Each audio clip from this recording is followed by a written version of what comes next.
Hello leaders, thank you for joining me today in today's meeting. Purpose for me connecting with everybody here today is to share some details about the upcoming topic for our team meeting next week. Topic revolving around organizational trust, the importance of organizational trust, right? In this meeting, my goal is to really have it as an employee-led meeting, right? So me doing the least amount of talking from experience is probably going to be the most impactful, right? I plan on doing that by really engaging the team with providing some real life examples of what organizational trust is to me, defining that, providing an example of what organizational trust doesn't work, when it doesn't work, right? A real life example. And in my situation, it's going to be the merger I was involved with during the Countrywide and Bank of America takeover or merger, and really how transparency didn't work well there, and how trust was lost, right? That's what not to do. As I kind of give the team these foundations of organizational trust, I will share specific building blocks. And I can share with you today what these building blocks are. First one, reliability, dependability. Second one, transparency. Third one, competency. Fourth one, sincerity, authenticity, and congruency. That's all one, right? Number 4. Fairness, number 5. And the 6th building block revolves around openness and vulnerability, right? And to really kick off the meeting, after I kind of share these, I will define these, explain why they're essential. An example, I'll share with you, openness and vulnerability. Showing the willingness to share your thoughts and feelings during uncertain times, right? Being nervous, right? And sharing when you're wrong or sharing when you're confused. That's being vulnerable with your team. And that's going to be important with building trust, because you're not a machine. We are not perfect. We don't struggle alone, right? So that's an example of some of the essentials, details that I will provide for each building block, each of the 6. My goal then, after we kind of talk about that and kind of get everybody's mind started to think, is to break out into 6 pods. Each pod will be assigned a building block of organizational trust. I'm going to assign questions for each pod. There's going to be a pod leader that after about 20 minutes of talking and brainstorming, crowd sharing, we're going to come back and they're going to share some important takeaways, some scenarios. Each leader will represent their team. As the leader shares, I'm going to encourage the other groups to share some feedback, some thoughts, maybe some real life examples. And hopefully that can segue into some really good dialogue and really kind of get the team really engaged on this specific topic. Let me share with you, for the sake of time, some of the questions that I had in mind during these breakout pods. And then I'll pivot to some other details that I wanted to kind of share with the team as well when I think of kind of an organizational leader that was very successful with transparency during a global merger, right? These are big mergers, complex, and how organizational trust and transparency help become successful there. So let's jump back to the questions. So building block 1 for organizational trust, reliability and dependability. Question there: can you share an example when someone reliable impacted your work positively, within the team? What practices what practices help you maintain reliability in your role, especially when you're under pressure, crisis situations, fire drills? How does reliability of team members affect the overall performance of the team? How does it impact everybody around? Next set of questions for transparency, the next topic. Have you ever experienced a situation where more transparency could have changed the outcome? Sure, right?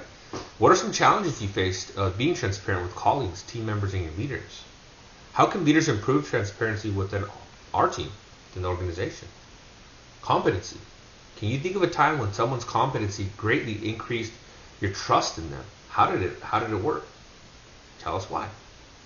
How important is it for you to see continuous improvement and learning from leaders and peers? Growth, right? What steps can we take as a team to ensure companies in line with our goals, right? Are we changing and pivoting and evolving and adapting?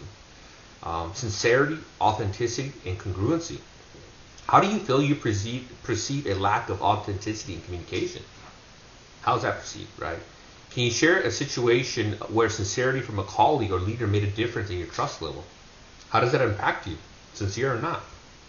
In what ways can we foster an environment that supports authenticity and congruency? What can we do ourselves to support that or encourage that? Fairness. Have you been in a situation where fairness was questioned? What was the impact? What measures can we put in place to ensure decisions are made fairly within our team? And what does fairness within a team contribute in trust building? How does it impact trust building? How does all these impact? That's a fair question, really, for all these topics.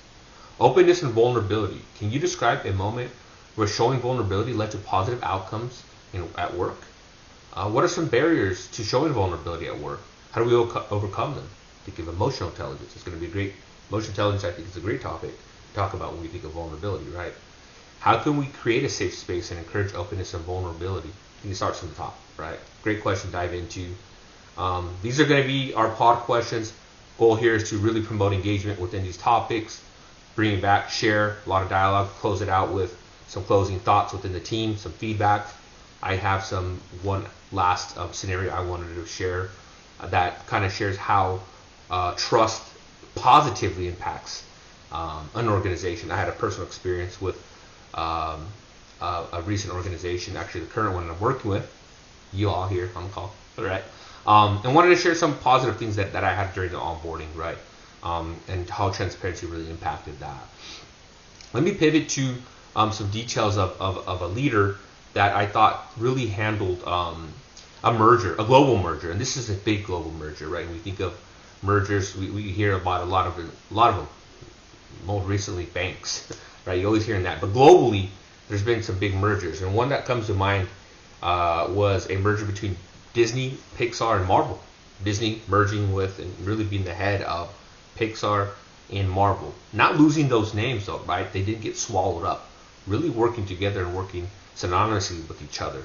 CEO there, Bob Iger, did a great job with these two separate mergers, right? Two big ones, starting with Pixar, ensuring that leaders were understanding of their role as the merger transpired, right? Some of these executive leaders still remained in place, which provided peace of mind for the organization as the merger transpired, right?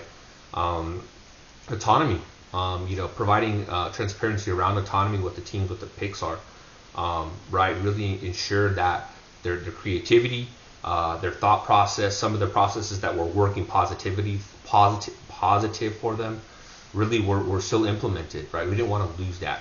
You think of Marvel, similar things, right? You think of innovation. Marvel had a great culture as well. So leaving that intact, not disturbing that, recognizing these things, communicating that we're not going to disrupt this with Marvel. We're going to merge, we're going to communicate, we're going to leave that in place. We're really going to communicate with everybody across the board on what's changing and what's not, right? And really understanding the why. Understanding the why behind things is very important when you think of transparency, right? The CEO during that merger, Bob, was great with really understanding, sharing the why behind it, explaining things, recognizing things that work well within these organizations, and not disturbing that, right? So great job with that. The last thing I'll think of as I think of providing autonomy or empowering a global team, and this is a huge merger. Disney's a huge monster. Pixar, Marvel made them bigger, right? A lot of revenue, a lot of stuff going on, right? You think of a merger, you think of Disney and external, global theme parks, maybe cruise lines, right, that are Disney themed, experiences, hotels, vacations. Disney has to, in order to successfully implement this merger, has to empower these global teams to incorporate Pixar, Marvel within their existing theme parks, hotels, even movie collaborations, right? So really empowering the team globally really drove the success of integration, cross-pollination, as you think of different roles, right? So those are some of the positive things that Disney did during that merger, and Disney's leader at that time, Bob Iger. So wanted to share that with you as an example of a CEO that navigated a large global merger by really emphasizing transparency, leveraging it, leading with vulnerability, great communication, a lot of positive things that went on there. And that's all I got for you today. Appreciate your time, and any feedback is welcome. Thank you.